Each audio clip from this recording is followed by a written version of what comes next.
The candle wax had hardened across Victoria Ivanov's gloves before she accepted that the bridegroom would not come. At first it had run warm over her knuckles, a small sting she could ignore while the clock above St. Jude's tolled the first quarter hour, then another, then another. By the time the second full hour passed, the wax sat pale and rigid like a second skin, and her hands had gone numb beneath it. The hem of her veil drank damp from the flagstones where winter air crept through old stone and under the doors. Guests who had arrived out of obligation stood in clusters among the pews, pretending not to stare, then staring openly when she did not leave. A matron in blue silk murmured to her companion, and did not lower her voice quickly enough. Poor creature, she did not even secure a proper settlement first. The words landed cleanly, as if placed in her palm and pressed down by force. The curate approached once, face strained with pity and embarrassment in equal measure. "Miss Ivanov, perhaps we should retire to the vestry for warmth." She kept her eyes on the altar rail. Her jaw trembled so sharply she had to hold it still with the pressure of her tongue against her teeth. "No, thank you." She did not ask whether there had been a message. If there had been one, someone would have made certain she heard it. The flowers in her bouquet had begun to bruise in her grip. Thorn points had worked through the kid leather of her glove into her skin hours ago. She did not release them. Around her, candles burned low. Wax gathered. Smoke thinned.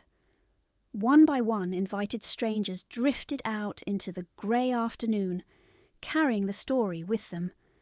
When the final bell fell silent, she lifted her skirts with a hand gone stiff from cold and walked alone down the centre aisle, past faces that had already sorted her into categories she would never escape. Not unlucky, not jilted, failed. Sleet met her on the church steps in hard, slanting needles that pricked her cheeks and melted under her collar. No carriage waited. Lady Rathbourne had sent one for the ceremony and would not waste money on a return for disgrace. Victoria began the 6-mile walk to Ivanov House with white satin shoes already darkening at the seams. Within half a mile the left sole split at the ball of her foot and took in water at every step. Her stockings sagged and twisted around her calves. Mud dragged at the hem of her mended gown until it felt as heavy as wet wool. She held the ruined bouquet because she had paid for it herself from coins hidden in a cracked porcelain pot under the attic bed, and she could not bear to drop it in the road for carters to crush. Her stomach cramped and then settled into a dull, empty ache. She had eaten nothing since dawn but half a crust taken standing in the kitchen passage, before the cook could see and be punished for kindness. By the 2nd mile her fingers burned, then stopped burning.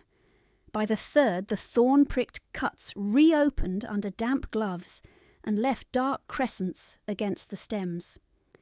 She passed market women pulling shawls close against the weather, boys running messages with caps clamped to their heads, gentlemen under umbrellas who looked once and then looked away with the brisk discretion reserved for scandal in plain sight. A dog followed her for 2 streets, and then vanished. A carriage wheel splashed dirty water to her knees near Belgrave Lane, and the footman did not bother to apologise. Daylight thinned toward evening. The city smell of coal and wet horse and river damp settled into her gown. She kept walking. Each step felt separate from the body that made it, as if she were watching another woman continue out of stubborn habit, long after reason had offered permission to stop. She did not stop. She did not cry. Her throat hurt from holding both back. By the time she reached Ivanov House, dusk had turned the windows to black glass, and the front entrance blazed with lamplight meant for people who still had names in society. She went around to the servants' door, as she had done for 3 years, and stood beneath the gutter that dripped cold water onto her veil. The door opened before she knocked. Lady Rathbourne stood in the passage, wrapped in silver silk, rose-water perfume cutting through kitchen smoke and damp wool.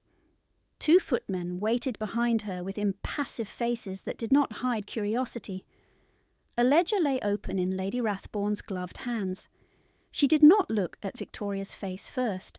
She looked at the dress, the mud, the flowers, and then at the account page, as if confirming delivery of damaged goods.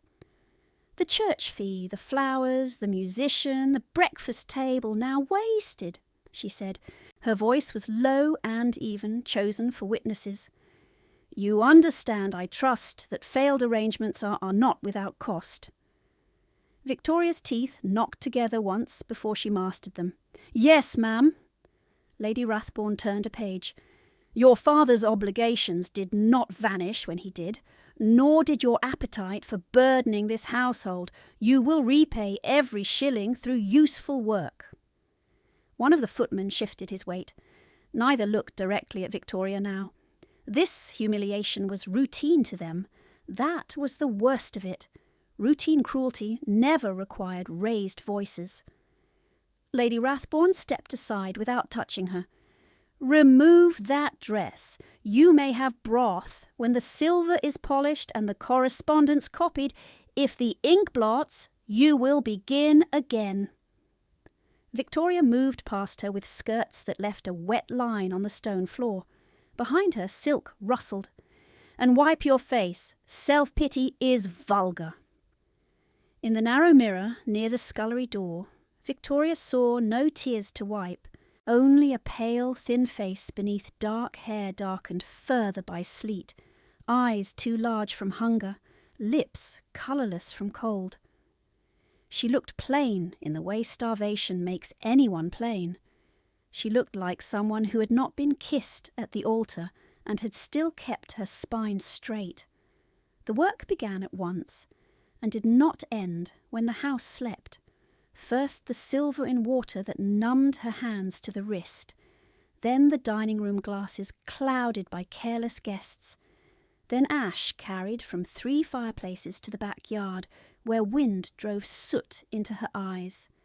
She changed out of the bridal gown into a coarse brown dress, with mended cuffs and a collar that scratched her neck, then climbed to the attic room that had once been a nursery, and was now little more than a narrow bed, a cracked wash basin, and a desk too small for the ledgers she was required to keep.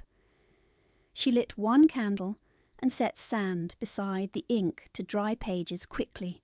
Names and sums marched across the paper in Lady Rathbourne's sharp script. Rents due, coal shipments, dowry funds, reallocated, jewellery sold, invoices altered. Victoria copied them all in a hand taught by Captain Ivanov when she was small enough to sit on a table and swing her legs while he translated maps and orders from Russian officers for men who would not trust foreigners but trusted profit. Her father had laughed then, tapping each word with a broad finger. Again! Precision is mercy, Vicar. 1 wrong word and men starve. 1 wrong number and men die. The memory came with such force that she had to set down her pen and press her thumb hard into the hinge of her jaw until the ache steadied her. Captain Ivanov had died of fever in late autumn, delirious by the end, still trying to rise from bed to settle accounts. Her mother had followed before mourning cloth was folded away. Debts surfaced like teeth from dark water. Lady Rathbourne had arrived first as rescuer, then as guardian, then as owner of nearly every room that had belonged to the Ivanovs. Victoria's chamber had gone to a stepdaughter. Her dowry had gone to satisfy creditors who never sent receipts. Her invitations had stopped. Her surname remained on legal papers but vanished in drawing rooms. She became Miss Victoria only when work was required, and the girl when blame was assigned. No one struck her tonight. No one needed to. Hunger and exhaustion did the work cleanly. Near midnight the cook's girl brought a heel of stale bread wrapped in cloth and left it by the door without knocking. Victoria ate it in 3 bites, then drank water gone metallic from the pitcher and returned to the desk. The house above her quieted in layers, laughter fading from the withdrawing room, a door shutting on the 2nd floor, the last footfall of a maid crossing the passage. Rain began against the attic pane, then hardened to sleet again. She pulled a blanket around her shoulders and turned to the private stack Lady Rathborne always delivered after dark, the pages that arrived sealed and marked for domestic accounts, but carried columns of figures in French mercantile shorthand and clipped notes in Russian military phrasing. Lady Rathborne called her useless in public and sold her skill in secret. The contradiction no longer surprised her. Victoria broke the first seal with a hairpin and bent over the page until the candle flame silvered the curve of her cheek. She translated line after line into formal English, careful, exact, invisible. When her fingers cramped, she flexed them and continued. When the candle guttered, she trimmed it with a kitchen knife and continued. Past 1 o'clock, the wax from St. Jude's still clung to the seams of her abandoned gloves, where she had dropped them beside the basin, a small white armour that had protected nothing. She looked at them once, then lowered her eyes to the next page. Outside, the bells of a distant church marked the hour she had once expected to spend as a wife. In the attic above her father's house, she dipped the pen again and kept working. The nibs scratched over coarse paper and caught twice on the same fibre before Victoria steadied her hand enough to keep the line straight, and the small failure burned because Captain Ivanov had taught her that a wavering line meant a wavering mind, and a wavering mind could cost men food, powder, winter coats, and lives they could not buy back. Candlelight made the numbers swim. Cold sat in her wrists like iron. She pressed her palm flat against the desk until the ache in the tendon eased, then resumed with each column spoken silently under her breath in French and entered in English, methodical as prayer. It was always in this hour, when the rest of the house slept and no one needed her face arranged into obedience, that memory came like weather through cracked panes, not invited, not denied. Her mother's hands had been warm even in January, and always smelled faintly of orange peel, because she dried peels near the stove for tea and tucked one piece into Victoria's pocket when lessons grew long. She had laughed softly when Victoria mispronounced a vowel and corrected her without scorn, then coughed into a handkerchief she tried to hide beneath the table. The cough had lingered through one hard winter and returned in the next. Then Captain Ivanov's fever came first, in late autumn, swift and bright and mercilessly practical, as if illness itself had a timetable to keep. He died before the month turned. Her mother kept his mourning cloth over the mirror in the blue room and moved through the house with a composure that thinned by the day. Within weeks the physician was back at their door, avoiding her eyes this time and again asking for payment before he reached the gate. By the first deep frosts after Captain Ivanov's burial, the laughter was gone. Creditors began knocking with books under their arms while black ribbons still hung damp in the hall.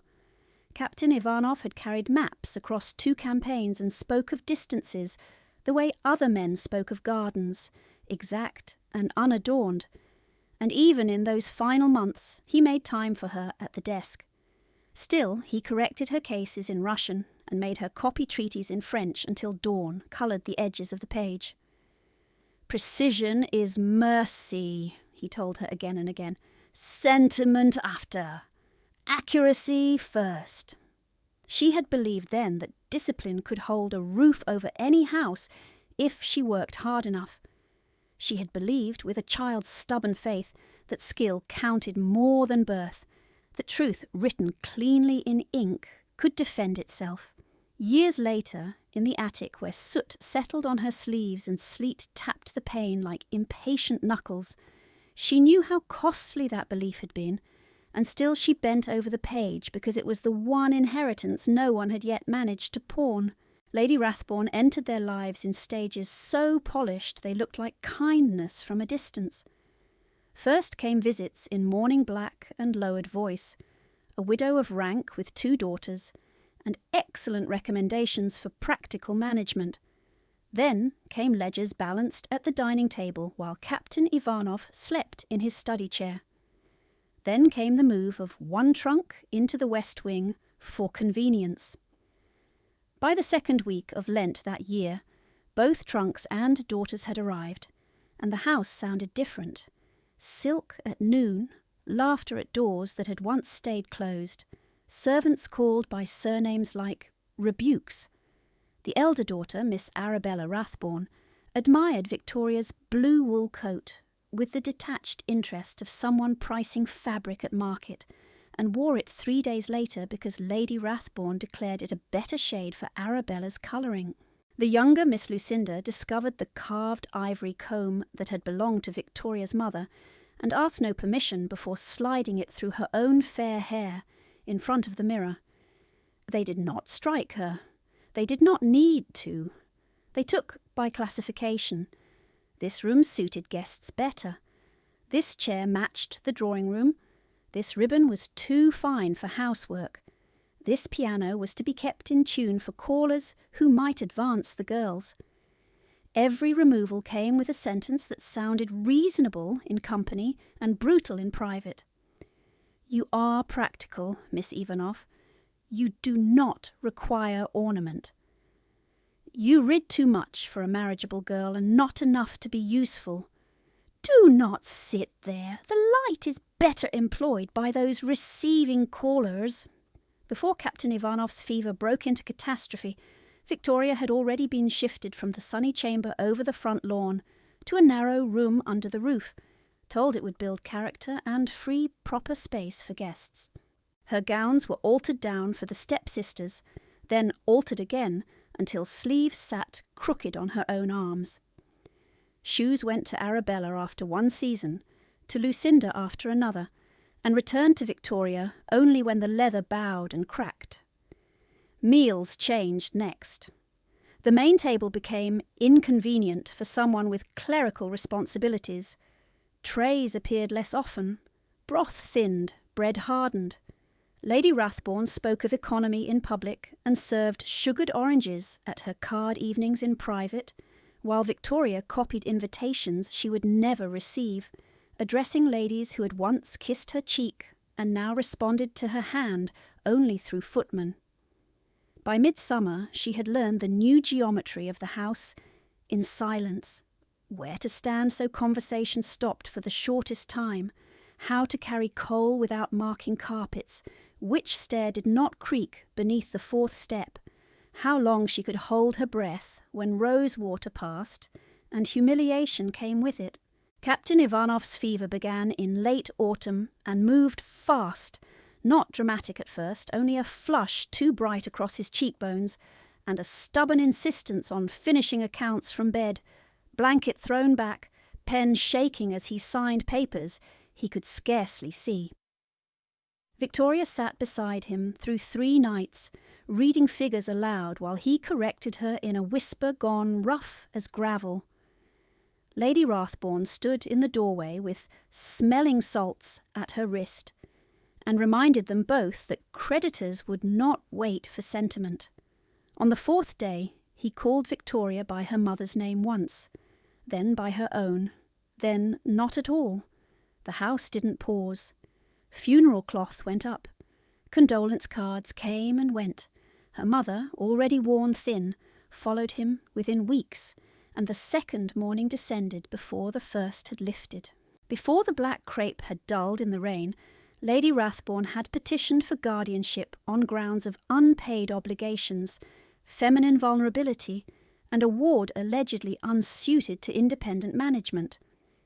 She took Victoria to the solicitor in a carriage with torn lining and spoke over her answers. "The girl is nervous in official settings. The girl is dutiful, but not practical. The girl has no head for figures. The clerk did not look up when Victoria corrected one amount under her breath. Documents multiplied, fees multiplied with them. Jewellery from her mother's chest vanished into temporary liquidation. The walnut desk from Captain Ivanov's study was sold to settle a debt no receipt ever proved. A dowry account that had existed in 2 older ledgers appeared in Lady Rathbourne's revised books as reallocated to household stabilisation, the phrase so elegant it nearly concealed theft. Victoria asked once for a copy of the transfer and received, in answer, 3 days of kitchen labour and no supper. She learned then the exact cost of direct questions. So she asked fewer aloud and kept more in ink, copying columns after midnight into scraps hidden beneath the loose board by her bed, tiny records of disappearing sums, altered dates, signatures that leaned at the wrong angle, because the hand that forged them had not practised Captain Ivanov's impatient slant. Arabella and Lucinda made use of each shift as if born to it. Arabella wore Victoria's mother's pearl earrings to a musicale and complained they pinched. Lucinda claimed the little gilt-framed portrait from the upstairs passage because it matched her room, then removed it when callers laughed at the old-fashioned likeness. Even Victoria's name changed by attrition. Miss Ivanov at legal desks became Vicky in the servants' hall, became the girl in the drawing-room, became no direct address at all when orders could be delivered by pointing. She endured not because endurance felt noble, but because there was no lawful door left open and no coin for a key. The estate that had once fed tenants and paid grooms on time shrank under penalties and convenient sales until Ivanov House stood like a body with its organs removed, facade intact, life moved elsewhere. Now, in the attic's thin circle of light, all of that history sat on the desk in fresh disguise, written as domestic tallies by day and foreign contracts by night, and Victoria translated the very machinery that had crushed her because refusal meant hunger, dismissal, and whatever accusation Lady Rathbourne cared to invent by morning. Her shoulders shook once from cold. She ignored it. She sanded a wet line, blew gently, turned the page. Russian abbreviations for supply routes, French notations on freight insurance. Initials she recognised from a Whitehall clerk's previous packet.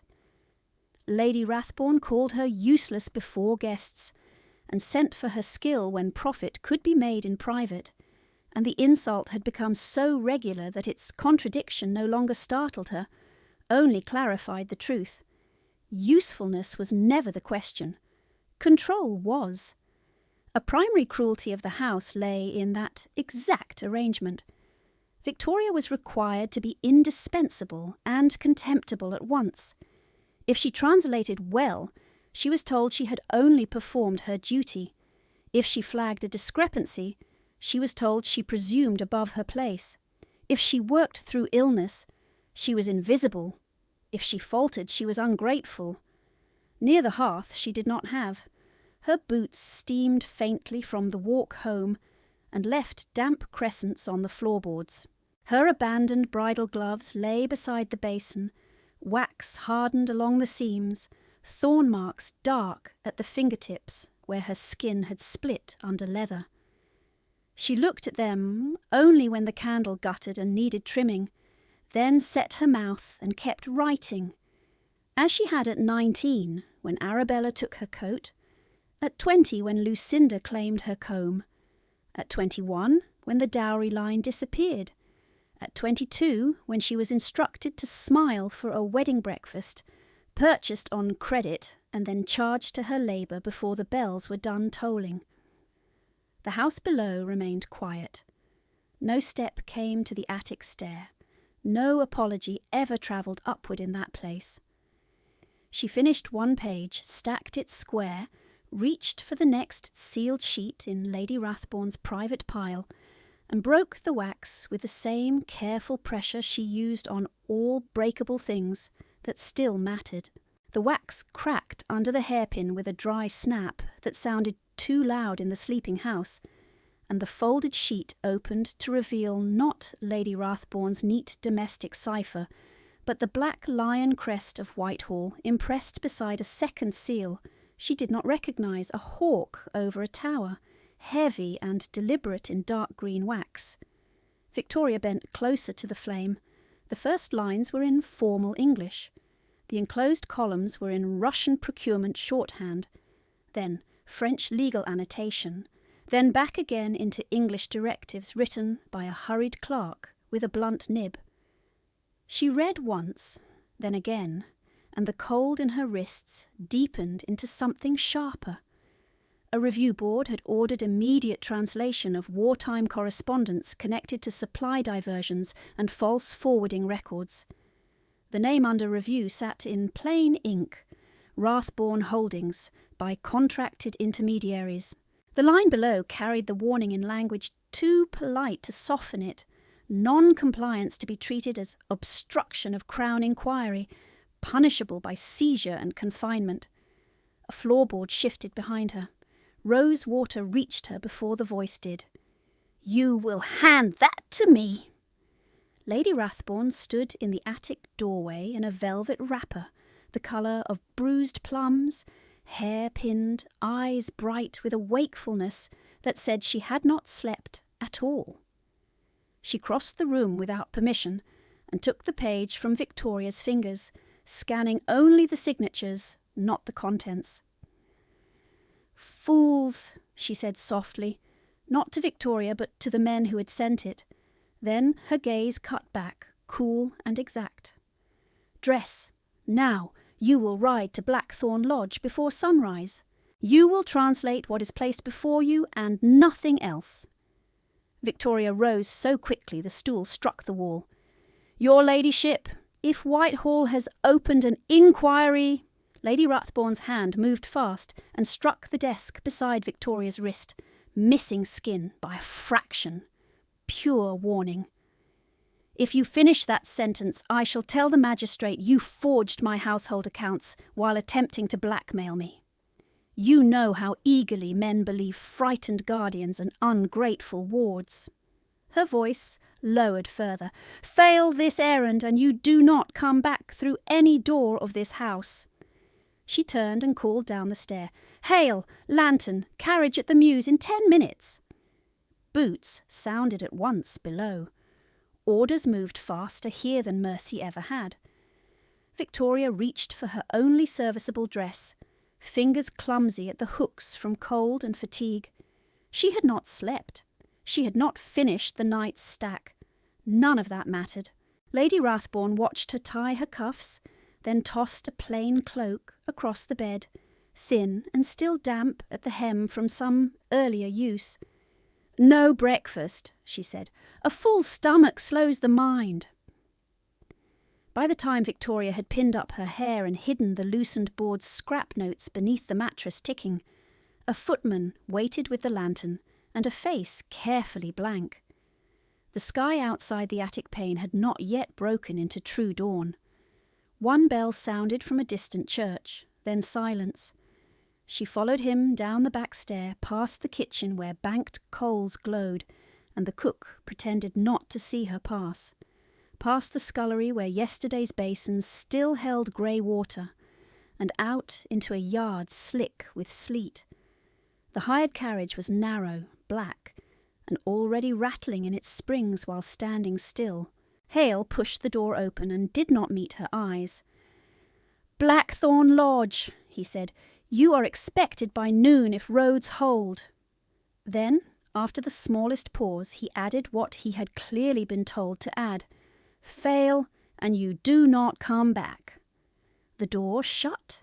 The latch dropped like a bolt on a cell. The coach lurched into motion at once, wheels grinding over frozen ruts, and Ivanov House receded behind her, without one lit window turned in farewell. By the time the city thinned to turnpike and hedgerow, Rain had replaced sleet in hard, slanting sheets that drummed the roof and found every seam in the carriage, dripping cold onto Victoria's sleeve while she braced one hand against the opposite bench to keep from being thrown at each rut. She pressed Lady Rathbourne's packet to her lap and counted breaths to steady the dizziness that came from hunger and motion together. The horses laboured through mud that clung like glue. Twice they stopped to clear a wheel sunk to the hub. No one offered water. No one spoke to her except once through the hatch when the driver shouted, "Flooding near the South Bridge. We cut east." She answered, "As you must," and tasted iron at the back of her throat from biting her tongue on a jolt. Near midday, on a narrow stretch where bare trees leaned over the road like bent wire, the left axle gave way with a crack that shot through wood and bone together. The carriage dropped and pitched. Victoria hit the door frame shoulder first, and then the floor, breath punched from her lungs, packet skidding into muck that splashed under the broken panel. Outside, men cursed, horses screamed, harness chains rang. She forced the latch, shoved, and stumbled down into water to her ankles and gravel that shifted underfoot. One wheel sat tilted at a violent angle. The coachman and Hale were already arguing over the splintered axle, voices clipped with panic. "We cannot mend this here!" "Then flag someone, damn you!" A thunder of hooves broke over them. A riderless horse shot past, eyes white, traces snapping behind it like whips. It was followed by a dark travelling carriage half off the road in the ditch, one shaft buried deep, one lamp smashed, rear door jammed against a tangle of hawthorn. From inside came a raw cry, high and strangled by effort rather than fear, a boy's voice catching on pain. Victoria did not wait for permission. She lifted her skirts and ran through ditch water that numbed her shins, boots slipping in clay. "Miss, leave it!" Hale shouted behind her. "That is not our concern!" She ignored him. The carriage listed sharply toward the bank. Through the fogged glass she saw a pale face and dark hair plastered to a brow, a body twisted under fallen interior timber. "Can you hear me?" she called, palms on the frame. "Yes," came the answer, hoarse but steady. "Leg trapped." The door would not open. She braced one foot against the wheel and pulled until her shoulders burned. Nothing. She found a loose iron pin from the broken lamp housing, jammed it into the seam, and heaved. Wood groaned, then split enough to force a gap. Rain drove into her eyes. She crawled halfway in, ignoring the nails that tore her cuff, and found the beam pressing across the boy's lower ribs and thigh. He was long-limbed and not yet fully grown, perhaps 14, coat of fine wool soaked through, signet ring biting into a swollen finger where his hand had been pinned against the seat rail. "I must move this," she said. "When I lift, you pull toward me." He gave one sharp nod, teeth set. She shifted her grip and lifted with everything left in arms already spent by the night's labour. The timber rose a hand's breadth, slipped, rose again. He dragged himself free on a strangled breath and collapsed against her shoulder, shuddering once. Voices pounded closer through rain. Men in dark greatcoats. A command cut over all of it, low and absolute. "Stand clear!"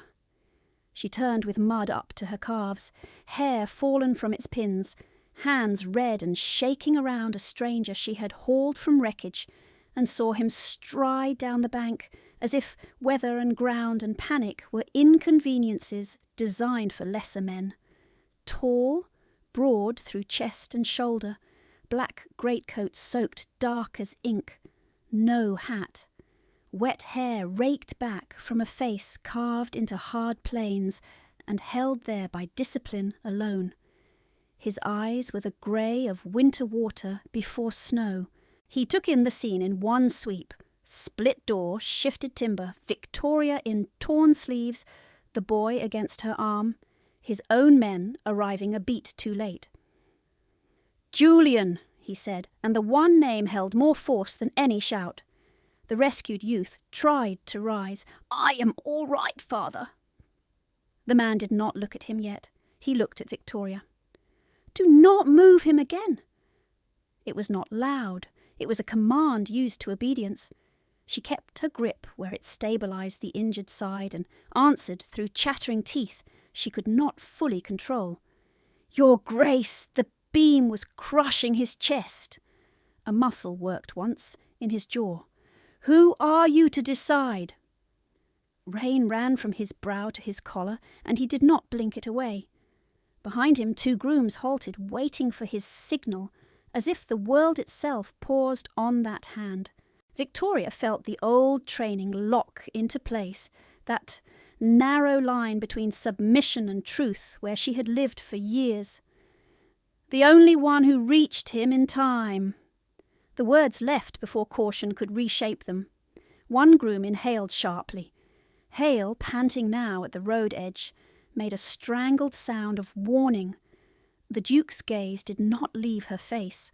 Up close he looked less like a court portrait and more like a campaign map, every mark earned, every softness stripped by weather and command.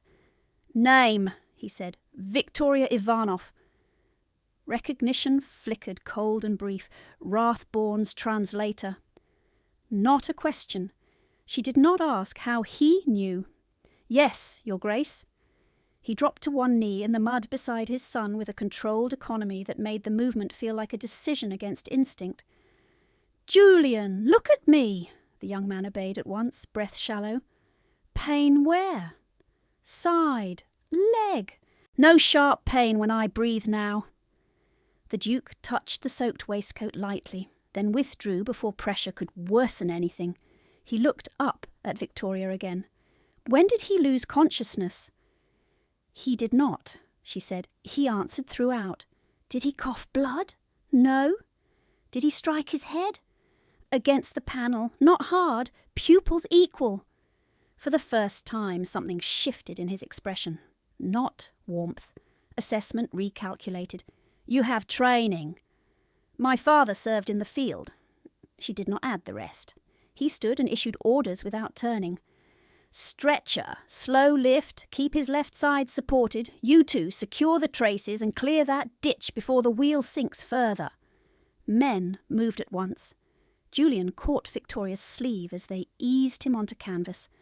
"Thank you," he said under his breath, embarrassed by witness and pain together. She nodded once. "Save strength." The Duke heard it. Of course he heard everything. He stepped close enough that she felt the heat of him through rain and wet wool, close enough to smell leather, cold iron, and the faint medicinal bitterness of laudanum clinging to his coat from some prior use. "You were being sent to Blackthorn Lodge," he said. "Yes, Your Grace." He glanced toward the broken hired carriage and the men still struggling over its wheel. "In that wreck?" "It was sufficient when we departed." His mouth tightened. Not quite a smile and nothing like one. "Liar!" The word fell flat and sharp. "You are freezing. Your hands are bleeding through the glove seams. Sufficient is not the term." Shame burned hot under cold skin, irrational and immediate, because he had named what others pretended not to see. She tried to pull her torn cuff down, over the worst of it. He caught the motion with his eyes and cut it off with another command. "Stop!" She went still. "You will ride with us. Now!" Hale splashed forward from the road, hat crushed in both hands. "Your Grace, Lady Rathborn instructed—" The Duke turned his head a fraction. "I did not ask what Lady Rathborn instructed." Hale faltered. "Sir, the young lady is under orders to return if... She will arrive where I require." He faced Victoria again. Rain threaded between them like wire. "Can you continue translation today?" Her stomach twisted from hunger so hard she almost folded on it. She kept her shoulders square. "Yes." "Can you stand?" "Yes." He looked once at her boots. split and filling with brown water, then at the blood-thinned rain running from her knuckles. "That was not the question." She met his gaze. "Oh, I can stand your grace." A beat passed. Then he removed his greatcoat in one abrupt motion and held it out. She stared, unable to hide surprise. "I cannot take that." "You can." His voice dropped lower. "And you will." She took it because refusal in this weather would have been pride turned foolish, and because his son was watching with grey face and clenched jaw from the stretcher while men lifted him toward the larger carriage. The coat was heavy, warm from his body, and far too large, swallowing her shoulders and nearly reaching her ankles. The scent of rain and smoke closed around her. The Duke did not appear to feel the cold in his shirt sleeves. "Get in," he said.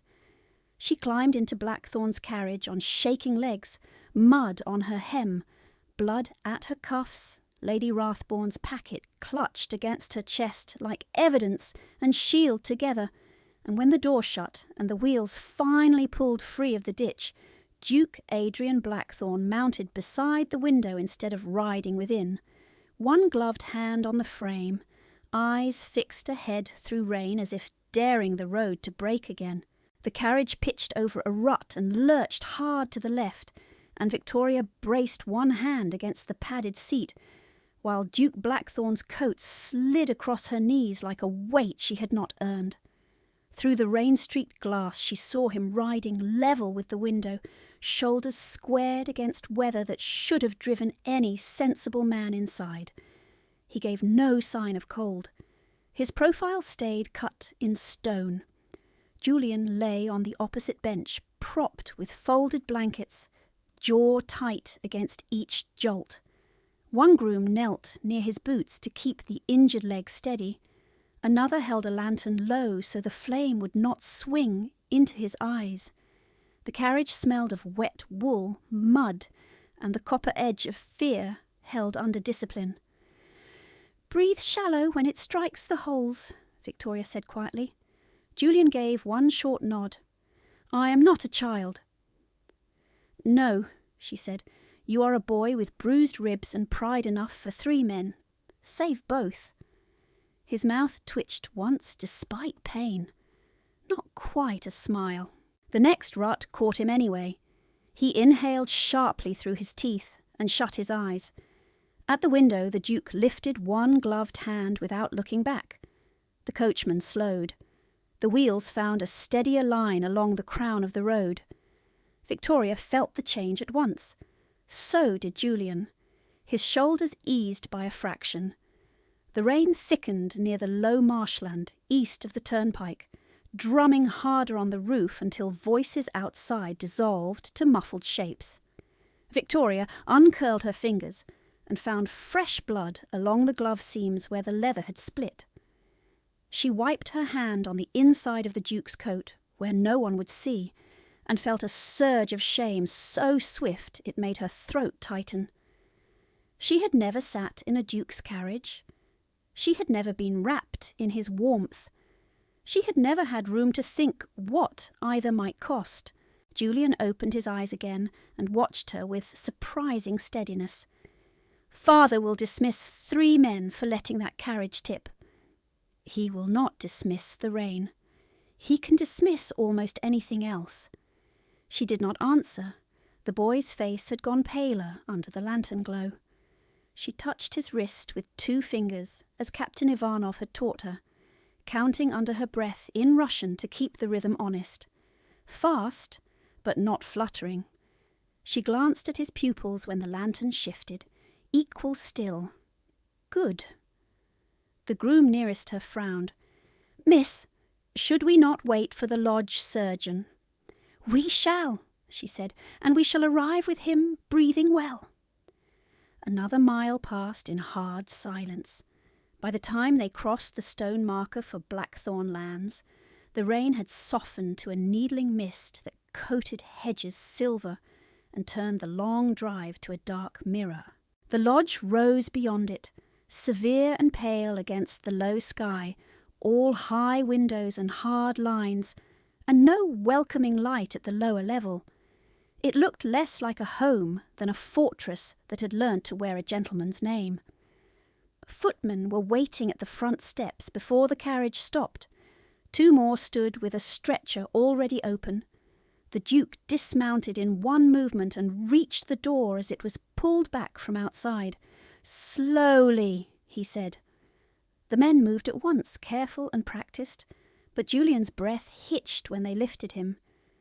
Victoria was already out in the wet gravel, one hand steadying the blanket at his side, the other supporting his shoulder so his ribs did not twist under the transfer.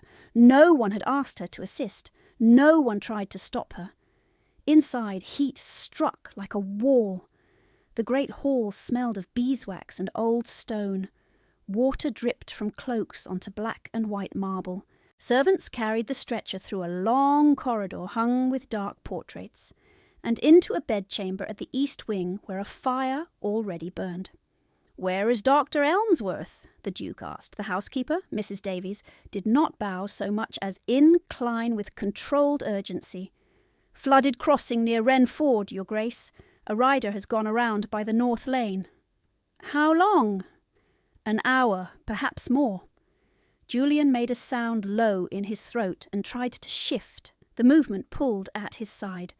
Victoria saw the flare of pain and stepped to the bed before thought could argue with rank. "Do not raise him flat," she said. "Half reclined, pillows at the left. Keep weight off the right thigh until we know."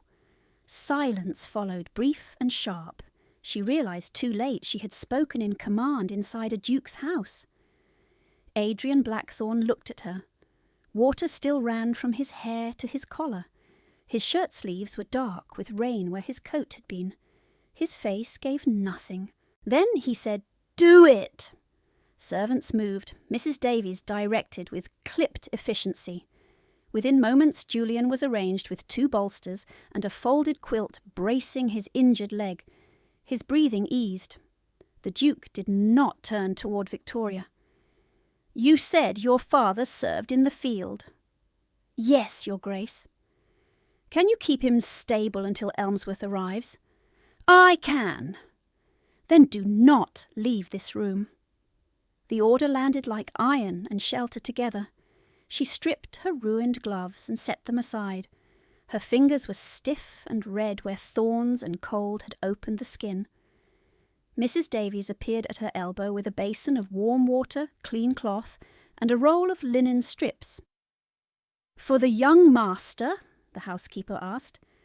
"For all of us," Victoria said, and washed her hands first because Captain Ivanov had taught her that clean hands were often the only medicine between injury and fever. She cleaned the small cuts quickly, wrapped 2 knuckles in narrow bands so blood would not mark the bedding, and turned to Julian. "Tell me where it hurts most." "Side leg, Pride." "Pride can wait." She loosened his sodden coat with careful fingers, checked his breathing again, and watched for the subtle catch that would warn of deeper trouble. None yet. Bruising was already rising dark along the right ribs, and his thigh had begun to swell near midshaft without obvious deformity. Not a clean break, perhaps. A deep contusion or crack. She did not guess where certainty was required. "Can you move your foot?" she asked. He flexed once, winced. "Yes." "Good, toes." He moved them under the blanket. She let out a breath she had not noticed holding. At the foot of the bed, 2 footmen lingered with uncertain expressions, waiting for superior instruction. Victoria looked to the nearer one. "A board, smooth if you have one, and 2 lengths of binding. Also crushed ice or snow wrapped in cloth, not on bare skin." The man glanced instinctively toward the Duke in the doorway. Adrian gave one curt nod. "Go." They went at speed. Julian watched her face as she adjusted the blanket. "You are not afraid of him?" She kept her eyes on the knot she was tying. "Your father has less interest in fear than in competence." "That is true." A beat passed. He lowered his voice. "Most people speak to him as if he will strike." Victoria thought of Lady Rathbourne's hand slamming beside her wrist in the attic, of measured cruelty in silk. She secured the knot and met the boy's gaze. "Some people do not need to shout to do harm," she said. "Some don't need to smile to do good." His brows lifted, then settled. He said nothing more. By late afternoon the rain had faded to a fine mist against the panes, and the room had narrowed into tasks measured in minutes: pulse, breath, warmth, water, compress, stillness. Dr. Elmsworth had still not arrived. A messenger returned, soaked and apologetic. The ford had risen again. Another route was being attempted. The Duke sent the messenger back with fresh horses.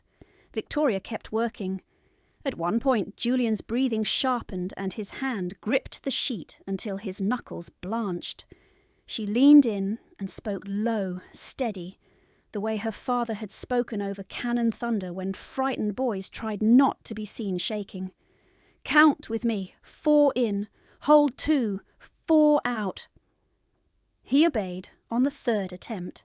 The pain did not vanish, but it stopped ruling his breath. She set a folded cloth beneath his side, adjusted the angle by inches, and watched the spasm ease. When she straightened, she sensed rather than saw the Duke at the threshold. He stood there without entering, one shoulder against the carved frame, eyes fixed on his son and then on her hands, as if memorizing each motion. He did not interrupt. He did not offer thanks. He simply stayed. By the time the lamps were lit, Mrs.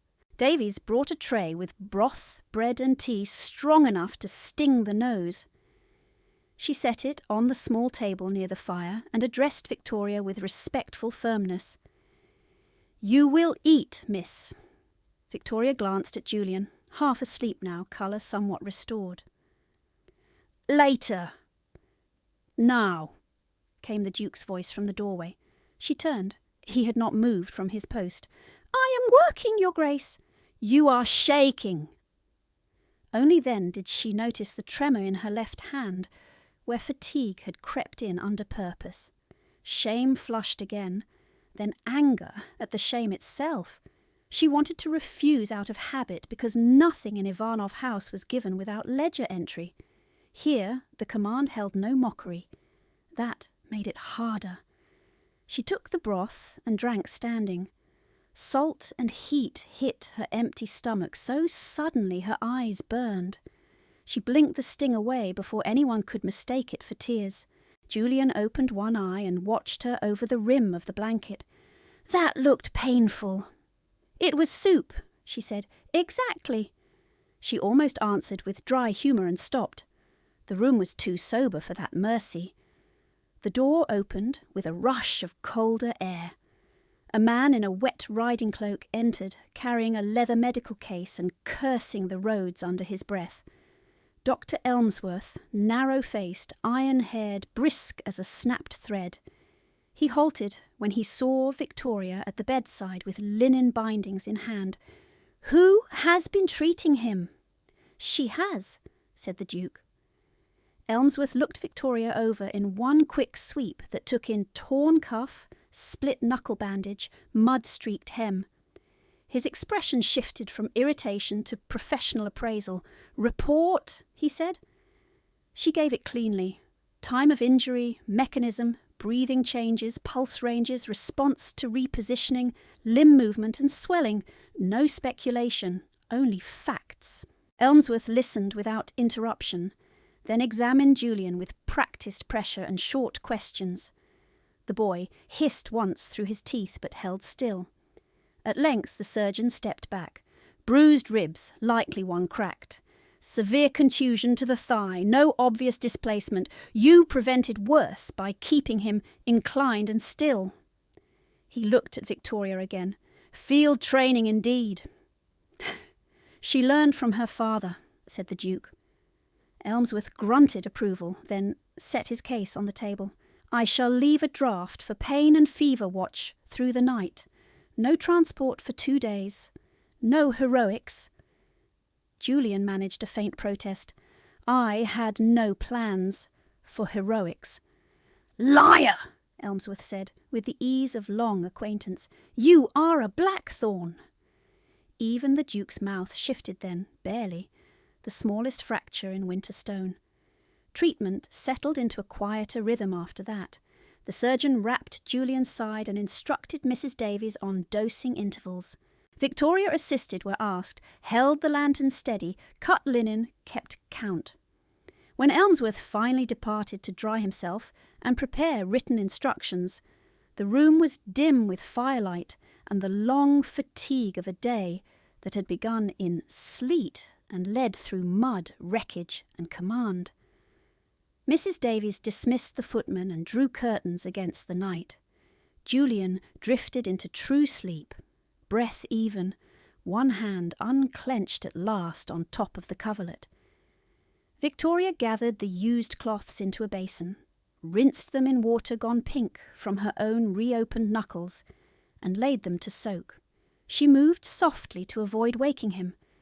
At the doorway she paused, uncertain whether her duty remained or had ended. The Duke was still there. He had changed into a dry coat, dark as midnight, but his boots were still marked with ditch mud to the ankle. He had not sat. He had not stepped into the centre of the room once. He stood exactly where he could see both bed and door, as if guarding one and measuring the other. "You may go," he said. The words should have released her. Instead, she heard the attic in them. The many nights when go had meant return to hunger and the next order. She forced herself to answer evenly. "Your Grace instructed me not to leave this room."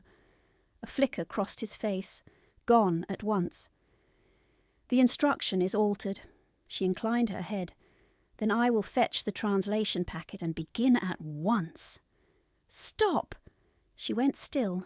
His gaze dropped to her bandaged knuckles, then lifted to her face. "You have worked since yesterday morning." "Yes, Your Grace." "You will sleep 4 hours, then translate." She had no language prepared for concern delivered as a military schedule.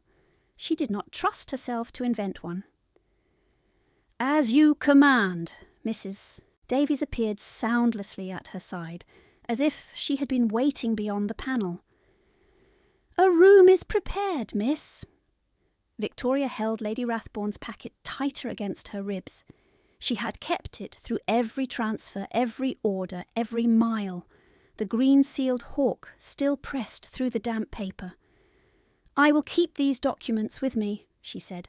"You will," the Duke replied. "No one touches your papers without your leave, not in this house." The sentence landed with a force no raised voice could match. She looked at him fully then. The fire cast hard gold along the line of his jaw and left his eyes in shadow. She could not read him. She could read only what he had done, slowed the carriage when she gave instruction, yielded the bedchamber to her hands, stood 6 hours in a doorway while his son slept and she worked, and now set terms that sounded like command and felt dangerously like protection. Victoria inclined her head once more and stepped into the corridor with Mrs. Davies. Behind her she heard no movement from the doorway. She did not turn back. She walked toward the guest room with the packet under her arm, the Duke's coat still around her shoulders, and the unfamiliar weight of being trusted with something that could ruin one house and restore another. Mrs. Davies did not speak until they reached the turn in the corridor where the portraits ended and the servant lamps began. Smaller flames, less polished brass. Light meant for movement rather than display. Victoria's wet skirts whispered over stone. The Duke's coat dragged at her calves with each step. The packet under her arm felt heavier than paper, as if the seals themselves carried iron. "This way, miss," Mrs. Davies said, opening a narrow door with a key she kept at her waist. "The blue room is warm. Water will be sent." Victoria paused on the threshold. The room beyond held a proper bed. A coal fire banked low, a washstand with clean linen, and a writing table placed near the window where the glass did not rattle in its frame. It was not lavish by great house standards. It was still more comfort than she had seen in years.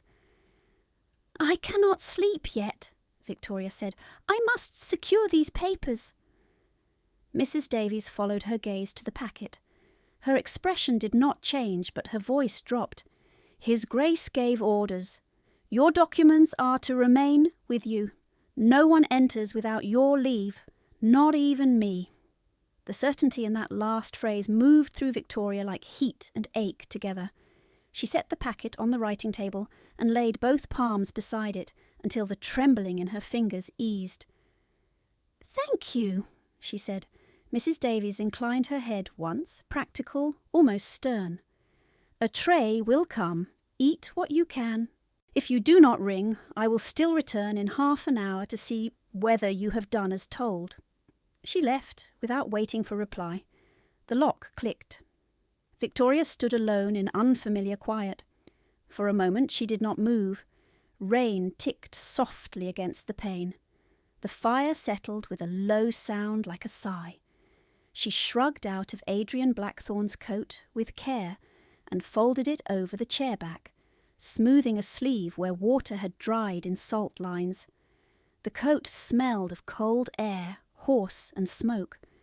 Under that, something cleaner, cedar and soap. She stepped back from it as if distance could steady her pulse. A maid arrived with hot water, bread and broth, eyes lowered and hands brisk. Victoria thanked her. The girl flushed, startled by gratitude, and fled. The door locked again. Victoria ate, standing by the table, swallowing too quickly, then forcing herself to slow so the food stayed down. Her hands had begun to hurt in earnest, now that urgency had thinned. She unwound the linen from her knuckles, washed the cuts, wrapped them again with cloth torn from the edge of a handkerchief. Then she broke the green seal. The first sheet was an index of shipments: powder, canvas, preserved meat, horse tack, winter boots. Columns marked dispatched, received, pending. The numbers failed to match by margins too large for clerk error and too precise for chance. The second sheet held authorizations in French legal hand. The third carried Russian abbreviations for route diversions through shell companies she recognized from Lady Rathbourne's private ledgers. The fourth made her breath stop. Captain M. Ivanov, guarantor, her father's name, her father's signature beneath it, dated 4 months after his death. Victoria sat down because her knees no longer agreed with standing. She bent over the page until the letters blurred, then sharpened again. The imitation was skillful, the impatient slant copied, the final flourish at the V almost right. Almost. The forger had tightened the tailstroke where Captain Ivanov always lifted early when his wrist ached. Rage came clean and bright, not loud, not wild. A blade laid flat in her chest. A knock sounded once. She covered the sheet with her forearm and said, "Enter!" Adrian Blackthorne stood in the doorway. He did not cross the threshold. He had removed his cravat and changed his shirt, but his hair was still damp at the temples, and his face looked harder indoors than it had in rain, as if walls gave him less room to hide the strain. "Julian sleeps," he said. "Elmsworth will sit the first watch. Mrs. Davies said you were working." "Yes, Your Grace." His eyes dropped to the page under her arm, then to her bandaged hand. "What did you find?" She held his gaze for a beat, measuring risk by instinct and old habit. Proof of forged authorization tied to diverted military supply contracts, French and Russian intermediaries. And this. She lifted the top page and extended it. He took it, read the signature once, and went still in a way she was beginning to understand. Not indecision. Containment. "That is not your father's hand," he said. "No." "You are certain?" "I learned to write from that hand. I am certain." He set the page down with exact care. Did Lady Rathbourne know it was in the packet? She checked signatures before she sent me. I think she did not read each enclosure. I think she assumed Speed would protect her. His jaw tightened. Speed has ended. The long case in the North Hall struck 10, each note carrying through stone and timber alike. Victoria flinched at the sound before she could stop herself. She hated that he noticed. He noticed anyway. "You expected punishment at that hour," he said. It was not a question. She looked at the lamp flame instead of his face. At Ivanov House, 10 meant unfinished tasks were counted, and failures tallied in a ledger. Yes. He took one step into the room, then stopped again. "You will lock this door after I leave." She almost said, "Of course." The old compliance rose, automatic. Then caution answered first. "Against whom, Your Grace?" "Against anyone who mistakes your silence for permission." The words struck deeper than their surface. She did not trust the warmth that followed. Warmth had been a trap before, offered then priced. He reached into his coat and placed a small iron key on the table beside her inkstone. "This fits the dispatch coffer in my study. At first light, you and I will place these papers there together. Until then, they remain in your possession." He had said your again. Your documents, your possession. Language as a boundary line. She folded her fingers around the key, felt its cold bite into her palm, and nodded. "Thank you." He turned to go, then paused, hand on the latch. "Elmsworth asked for your written report. He said your memory was cleaner than his rider's." "I can prepare it now." "You will sleep first." "My mind is clear at present. It may not be by morning." His gaze shifted, sharpened. "How many hours did you sleep last night?" She did not answer quickly enough. "None," he said. She set her shoulders. "I worked." "You bled through your gloves in a ditch, held my son's ribs in place, translated under threat, and call that work as if it costs nothing." "It costs what it costs." He looked at her then with a severity that felt almost like anger and not at all like contempt. "No, it costs you. There is a difference." The room seemed smaller. Firelight climbed the carved bedpost and sank again. Victoria found she was holding her breath and released it slowly. "I do not require kindness," she said, each word precise. A muscle moved in his cheek. "Good. I am not offering kindness." He opened the door. "I am issuing terms." When he had gone, she crossed the room and turned the key in the lock with fingers that would not stay steady. She did not sleep at once. She wrote. Elmsworth's report in clean sequence, time of incident, observed injuries, interventions, responses. She set it to dry near the fire and finally lay down in her chemise, with one hand under the pillow where the small iron key rested. The mattress was too soft. Her body did not trust it. Twice she closed her eyes and opened them again to the dark ceiling, waiting for footsteps, for a summons, for the old knock that meant account for every minute. None came. Near midnight, a sound in the corridor drew her upright. Not alarm. Movement, measured and light. She rose, wrapped a shawl around her shoulders, and opened the door a hand's width. Adrian stood across the corridor outside Julian's room, one shoulder against the wall, arms folded, face turned toward the closed door. A lamp burned low on a bracket beside him. He had removed his coat. He looked carved out of shadow and fatigue. He did not move. Victoria closed her door again and returned to bed. 10 minutes later she rose and checked once more. He was in the same place. At some point sleep took her in fragments. She woke before dawn to thin grey light and the sensation of having forgotten something urgent. Her heart hammered until memory aligned. Packet, key, report, Julian breathing. She dressed quickly in the plain gown Mrs. Davies had provided and stepped into the corridor. Adrian was still there, not in precisely the same posture now. One hand braced on the mantel ledge opposite Julian's door, head slightly bowed, as if he had stood long enough for even discipline to bend at the edges. He lifted his gaze when her door opened. "You were awake," she said, before caution could intervene. "Yes." The answer held no ornament, no apology for being witnessed. "How long?" He looked at the closed door, then back at her. "Since Elmsworth dosed him." The draught had been given shortly before midnight. The clock at the stair now marked nearly 5. "You did not rest." "Neither did you," he said. "I slept." He gave a short, almost dismissive tilt of his head. "Poorly." She should have asked how he knew she did not. She knew he had been there, in the corridor between their doors, the entire night measured in lamp oil and stillness. Mrs. Davies emerged from the far stair with a tray and stopped when she saw them both.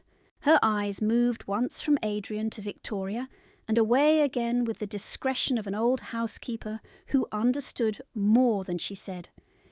"Dr. Elmsworth asks for Miss Ivanov," she said. "The young master is waking." Victoria went at once. Adrian stepped aside without a word, letting her pass first into Julian's room.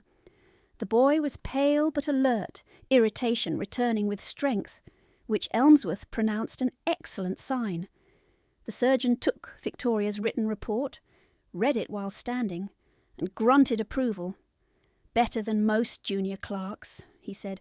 "You miss nothing." Adrian stood near the hearth, silent. Julian watched the exchange and then looked at his father with a faint frown. "Did you sleep at all?" Julian asked. "No." "You are worse than I am." "Correct," Adrian said. The boy shut his eyes briefly, whether from pain or exasperation, and whispered, "Both of you are insufferable." Even Elmsworth's mouth shifted at that. Morning widened by degrees. A pale strip of sun reached the carpet, then withdrew behind cloud. By the time trays were cleared, Julian had taken broth and the first dose of medicine without argument. Elmsworth went to prepare splints for additional support. Mrs. Davies directed servants in quiet currents through the hall. The house had resumed its rhythm. Yet one line had altered. Adrian motioned Victoria toward the corridor. She followed him to the small morning room adjoining the library, where a fire burned low and a single desk stood ready. The dispatch coffer sat on it, iron-banded, lid open. "Your papers," he said. She placed the packet inside, then hesitated with the forged signature sheet still in her hand. "That one remains with me," she said. His eyes held hers. Agreed. She kept the page. He closed the coffer, turned the key she had carried through the night, and set both keys on the desk between them. "Miss Ivanov," he said, and waited until she met his gaze fully. "You will not return to Rathbourne House." The sentence did not rise, it didn't threaten. It settled with finality that admitted no negotiation. She felt the old reflex brace for cost, board for labour, shelter for obedience, protection for silence. She forced herself to ask, "On what authority, Your Grace?" "Mine." "That is not law." "No. This is—" He slid a folded document across the desk. "I have sent for my solicitor and a magistrate. They are on the road. Whitehall has also been notified that key evidence is secured here under my seal. Until legal custody is transferred, you remain under Blackthorn protection as material witness and translator of record." He let the words stand, then added lower, "And because I said so." There it was. The command and the confession braided too tightly to separate. Victoria looked at the document. His signature sat at the bottom, bold, uncompromising. No one had signed anything for her safety in years, perhaps ever. She lifted her head. "Lady Rathbourne will accuse me of theft." "Let her." She will say I am unstable, ungrateful, vindictive. His expression did not shift. Let her. She will lie. Yes, he said, and then she will do it under oath. For a moment she could not speak. The room was warm. Her hands were cold. She pressed her bandaged fingers against the edge of the desk until sensation returned. Why? She asked quietly. He looked toward the corridor where Julian slept, then back at her with that same winter-grey steadiness. Because I watched you choose correctly when no one was watching. Because my son is alive. Because your father's name is on a forgery, and you did not burn the proof to save yourself. Select the reason you prefer. She swallowed. None of the reasons felt safe. All of them felt true. A groom knocked at the outer door. Your Grace, riders at the lower gate, 2 carriages. Adrian did not look away from Victoria when he answered. Admit them. He picked up one of the keys and held it out to her again, not as loan now, but as trust renewed. Keep this. Stay beside me in the drawing room. Speak only to facts. Do you understand? Yes, Your Grace. Good. She took the key. For the first time in years, obedience did not feel like surrender. The first carriage brought Mr. Pembroke, Duke Blackthorn's solicitor, rigid in black broadcloth with a leather dispatch case chained to his wrist. The second brought Magistrate Harland and a Whitehall examiner, in a dark cloak whose collar bore the same Hawk-over-Tower device stamped on the green wax. Behind them came 2 constables, and 10 minutes later, Lady Rathbourne in silver silk, rose water preceding her into the drawing-room, like a declaration of rank she no longer possessed. Victoria stood at Adrian's right hand as ordered, the forged sheet folded once inside her palm, the iron key warm from her skin. Mrs. Davies remained near the sideboard with 2 senior footmen as witnesses. Hale stood by the door, wet hat twisting in his hands, eyes fixed on the carpet. Arabella and Lucinda had not been invited. They had not come. Lady Rathbourne did not bow to Victoria. She bowed to the magistrate, and then to Adrian. Your Grace, I am relieved this misunderstanding is being corrected. My ward absconded with private household papers after a distressing episode. She has been unstable since yesterday's public embarrassment. Adrian did not sit. Speak to the magistrate, not to me. Magistrate Harland opened his ledger. Lady Rathbourne, a Crown inquiry is active. You will answer directly. Miss Ivanov, you will present documents in sequence. Victoria moved to the centre table. Her hands had stopped trembling the moment procedure began. She placed the packet index, the French authorizations, the Russian diversion lists, and finally the forged guarantor page in a straight line across the polished wood. Mr. Pembroke unlocked the iron dispatch coffer with his key. Victoria used hers for the second lock. The lid opened with a hard click that sounded like a gate. Whitehall examiner Graves stepped forward, gloved finger on the Hawk seal. For the record, this crest marks the Office of Military Accounts. The dispatch was authentic. Non-compliance would have constituted obstruction. Compliance preserved evidence. Lady Rathbourne's smile held for 1 beat too long. Then I am vindicated. I sent the girl precisely where the Crown required. Victoria lifted the forged page. Captain Mikhail Ivanov died 4 months before this date. The signature imitates his hand and fails at the terminal stroke. He lifted early when his wrist pained him. This writer dragged the tail. Harland looked to Graves. Graves compared signatures from the case file, then nodded once. Forgery is confirmed pending formal clerk attestation. The variance is consistent across 3 questioned documents. Lady Rathbourne's composure thinned. A dead man's hand may vary in old records. He was buried, Victoria said. He did not sign from the grave. Silence struck the room cleanly. Even the fire seemed to lower. Harland turned a page. Lady Rathborn, did you authorise transfer of Miss Ivanov's dowry account under household stabilisation? I did, under lawful guardianship. Mr. Pembroke set 2 ledgers on the table, one bound in Ivanov blue leather, one in Rathborn maroon. The blue ledger is Captain Ivanov's original.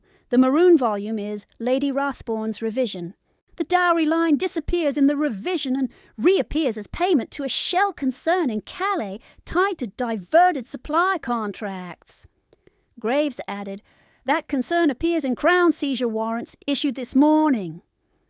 Lady Rathborn's gaze flicked, swift and sharp, to Hale by the door. It was the first truly frightened look Victoria had seen on her face. Harland followed it. Mr. Hale, step forward. Hale swallowed. Sir, you drove Miss Ivanov to Blackthorn Lands. Yes, sir. Did Lady Rathborn instruct you regarding Miss Ivanov's return? Hale's knuckles whitened on the hat brim. She said, fail, and you do not come back. She said if the lady asked questions, I was to say nothing. She gave me this. He drew a folded paper from inside his coat, damp but legible. A prepared statement accusing Miss Ivanov of theft, to deliver at the station if needed. Harland took it, read, and passed it to Graves. The Whitehall man's mouth hardened. Pre-written accusation before alleged theft. Noted. Adrian had not spoken for several minutes. When he did, his voice was low and final. Miss Ivanov requested retrieval of additional records from her attic room at Ivanov House, loose board beside the bed, north wall. Harland signalled a constable. Go now. Bring all papers found there under seal. 3 days passed before the constable returned from London with a packet tied in twine and sealed in red wax. In that interval, Lady Rathborn was confined to guest quarters under guard at Blackthorn Lodge, stripped of correspondence rights. Arabella sent 1 note asking for funds. Lucinda sent none. Neither came to testify. Julian sat up by the 2nd morning and insisted on hearing proceedings from the adjoining study sofa, wrapped in blankets and annoyance. When the constable laid Victoria's hidden scraps on the table, the room changed again.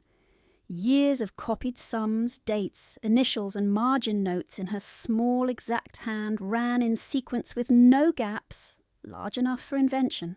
Harland reviewed them beside the seized ledgers, then removed his spectacles and looked directly at Lady Rathborn. You maintained coercive guardianship through financial falsification, unlawful transfer, and threats of false criminal complaint, he said. Guardianship is revoked immediately. Pending Crown charges, you are remanded to city custody. Lady Rathborn rose so fast her chair struck the carpet edge. You cannot place me with common offenders. I am Lady Rathborn. Harland closed the ledger. Today you are defendant. She turned then, not to the magistrate, not to Whitehall, but to Victoria. Her voice dropped to the private cruelty she preferred. You ungrateful child! You will regret ruining your own protection. Victoria met her eyes and did not lower hers. You were never protection. The constables took Lady Rathborn at each arm and led her out. Rosewater lingered after the door shut, then thinned and vanished into coal smoke. By the 1st week of March, Harland signed the restoration order in Blackthorn's morning room. Ivanov House, its remaining revenues and attached legal rights were returned to Victoria Ivanov as sole heir. Mr. Pembroke read each clause aloud. No one spoke over him. At the final line, Adrian slid a second document across the desk.